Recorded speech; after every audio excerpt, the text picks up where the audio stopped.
नमस्कार, मैं खुशबू कुमारी। आप देख रहे हैं वेब इंडिया न्यूज। यहाँ दी जाती है तमाम सटीक और सही खबरें सबसे पहले आप तक। इस समय की सबसे बड़ी खबर बिहार राज्य के पश्चिम चंपारण जिला के बगहा क्षेत्र से आ रहा है। किसानों से माने कम दाम पर लोग धान खरीदते हैं, लोग औने पौने दाम पर बढ़िया से बेच देते हैं।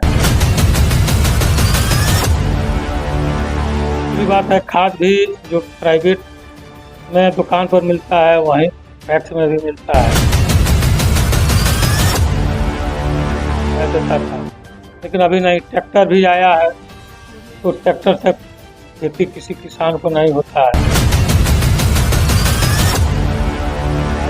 इसीलिए सरकार व्यवस्था की है, खाद का भी व्यवस्था की है। 266 में यूरिया जब 320 में मिल रहा है। इसका जिम्मेदार कौन है? इसका जिम्मेदार जो पैक्स अध्यक्ष है, जो वर्तमान में है। लेकिन इसका भी है, कोऑपरेटिव से सरकार का नियम है कि इंश्योरेंस होता है, लेकिन अब पैक्स अध्यक्ष जो है प्रचार प्रसार नहीं करते हैं, किसानों को जानकारी नहीं होती है, इसलिए इंश्योरेंस नहीं हो पाता है। वेलकम बैक, मैं रईस और आप देख रहे हैं वेब इंडिया न्यूज। अभी मैं पश्चिमी चंपारण जिला के अंतर्गत बगहा 1 के प्रखंड क्षेत्र में उपस्थित हूँ। और जैसे कि आपको पता है कि पैक्स का चुनाव काफ़ी करीब आ गया है। इसी बीच हमारे साथ बांसगांव मंझरिया से पैक्स अध्यक्ष के प्रत्याशी विजय सिंह जी जुड़े हुए हैं और इनसे खास हम लोग बातचीत करेंगे, क्योंकि पूर्व में पैक्स अध्यक्ष रह चुके हैं और काफ़ी इनके पास अनुभव भी है कि कैसे कार्य किया जाता है। सर, स्वागत है आपका हमारा न्यूज़ चैनल में कि आप अपना मूल्यवान समय दिए। आप सर फिलहाल तो किसी पहचान का तो मोहताज नहीं है, but sir it's my protocol, इसको आप पहले पूरा कर लें। मैं चाहूँगा सर आप अपना छोटा सा परिचय दें। धन्यवाद इसके लिए आपको। Thank you so much. मेरा नाम विजय सिंह हुआ, मैं बांसगांव मंझरिया से हूँ, बगहावन प्रखंड है। मैं शुरू से मैंने 2001 से जब से चुनाव चालू हुआ है तब से मैं बीडीसी था। 2001 से 2006 तक, 2006 से 2011 तक मेरी पत्नी सरपंच थी।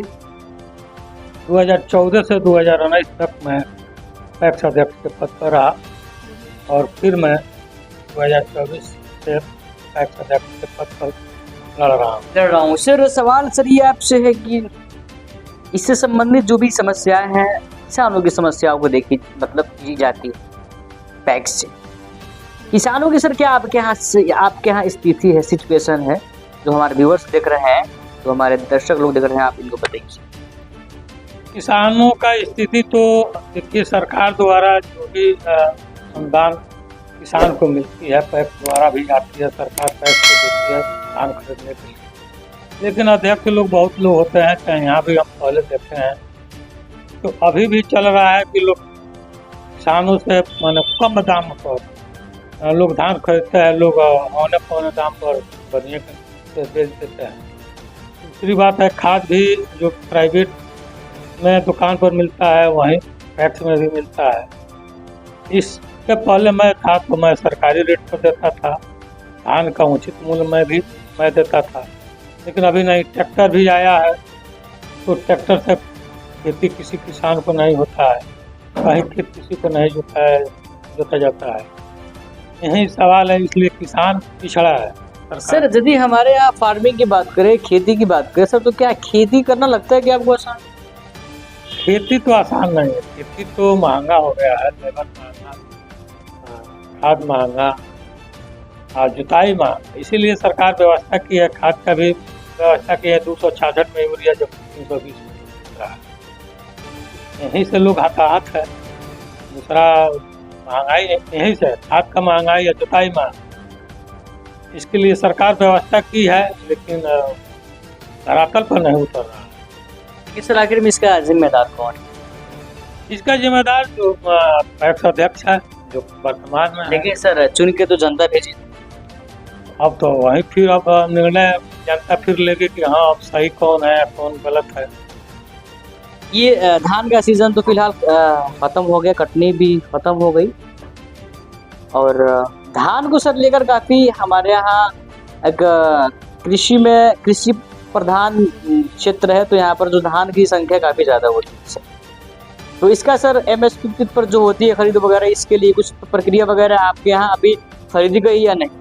नहीं, MSP पर तो यहाँ नहीं खरीदी जाती है, तो बनिए लोग करते हैं, MSP पर नहीं कम रेट पर खरीदा जाता है, इसलिए किसान लोग बनिए का आप भेज देते हैं, समय से लोग पैसा नहीं देते हैं। ऐसे तो नियम है कि 24 घंटे के अंदर किसानों को खाता में भेज देते हैं, लेकिन उस तरह यहाँ नहीं लोग करते हैं। अपने नाम पर चाहे किसी दोस्त के नाम पर धान देते हैं, पैसा मंगा लेते हैं उनके नाम पर, आप और उस व्यक्ति को जो किसान है उसको कम दाम देते हैं। सर ये जो प्रधानमंत्री का एक प्लान है कि फसल बीमा योजना, और क्या पैक्स में भी इस तरह की सुविधा है कि नहीं कि चूँकि फसल का बीमा करा ले, और आपका क्षेत्र हमको लगता है कि अगर जाए इधर मसान की तरफ तो बाढ़ पीड़ित क्षेत्र है और गन्ना भी सर सूख जाता है, क्योंकि किसान का पूरा दारोमदार उसी फसल पे होता है जिसको वह लगाया रहता है, बच्चों की पढ़ाई, बच्चों की शादी। सर तो इसकी सुविधाएं कुछ है कि नहीं आपके पैक्स में? जी, इसका भी है, कोऑपरेटिव से सरकार का नियम है कि इंश्योरेंस होता है, लेकिन अब पैक्स अध्यक्ष जो है प्रचार प्रसार नहीं करते हैं, किसानों की जानकारी नहीं होती है, इसलिए इंश्योरेंस नहीं हो पाता है। इसका सुविधा सरकार दी है, कोऑपरेटिव बैंक से उसका इंश्योरेंस होता है, उसका माइनर ठीक रहता है, रसीद कटता है, रसीद कटा कर अपना वो कर लेता है, ऑनलाइन। पिछले साल मैं सर देखा धान के समय में कि फर्टिलाइजर का खाद का बहुत ही परेशानी थी। मैं रामनगर प्रखंड में भी देखा कि वहाँ पर एक तरफ सैकड़ों महिलाएं थी और दूसरी तरफ पुरुष थे, मतलब पूरे मतलब कि गहमा गहमी कि मुझे मिलना चाहिए, इनको मिलना चाहिए। सर सिचुएशन तो ऐसे भी आ गए, लोग सुबह में ही 3-4 बजे भोर में ही वे लोग लाइन में खड़े होते थे ये खाद के लिए। आपके यहाँ सर क्या इसकी परिस्थितियाँ थी? कुछ मैंने पिछले बरस थी, लेकिन कभी कभी ऐसा परिस्थिति आता था, लेकिन अब इस साल तो नहीं परिस्थिति, तो सरकार के द्वारा खाद तो बहुत सारा आया था, लेकिन पिछले साल ऐसा हुआ कि परिस्थिति आया था तो लोग यूपी से भी लाते थे खाद। यहाँ पर खाद का बहुत काम था, लेकिन पिछले साल था, लेकिन इस साल तो नहीं था। लास्टली सर आप पर सर जनता कैसे यकीन करे, क्योंकि सर ये बहुत बड़ा प्रश्न है कि बातें तो सब लोग करते हैं लेकिन उतर नहीं पाते हैं जनता की बातों पर। सर तो आप पर जनता कैसे बिलीव? देखिए, हम लोग तो अब बिलीव नहीं लोग करता तो हम पहले ही टर्म में हमको छाड़ दिया थे, लेकिन अभी तक टीके हैं, जनता बिलीव करती है तो अभी तक टीके हैं। लेकिन सर आपको अपने पिछले कार्यकाल पर यकीन है कि उस कार्यकाल में जो मैं कार्य किया उसी बेस पर हो सकता है कि जनता को? जी, वहीं बेस पर मैं लड़ रहा हूँ। तो सर क्या आप यह कह सकते हैं कि मैं अगर अच्छा काम किया हूँ तब तो जनता वोट दे, अगर नहीं किया हो तब मुझे जनता वोट दे? जी, मैं अच्छा काम किया हूँ, इसी पर तो मैं वोट मांगता हूँ, तो मैं अच्छा काम किया हूँ तो मुझे वोट चाहिए। सर लास्टली सर चलते चलते एक आपसे प्रश्न है, जनता 5 साल इंतजार करती है किसी अच्छे प्रत्याशी को चुनने के लिए, और 5 साल पछताती है गलत प्रत्याशी को चुनकर, क्या कहना चाहेंगे जनता को? जी, ऐसा होता है, जैसे अभी लोग पछता रहे हैं, तो ठीक है, लोग तो अब देखते हैं कि भाई वो भी हैं, आप भी रहे हैं, दोनों को मिला लिए अब तो, अब जिसको सही मानेंगे जनता उसको वोट देंगे। सर आपका सर चुनाव चिन्ह और क्रमांक संख्या कितने पर? हमारा चुनाव चिन्ह फूल छाप है, क्रमांक 5 है।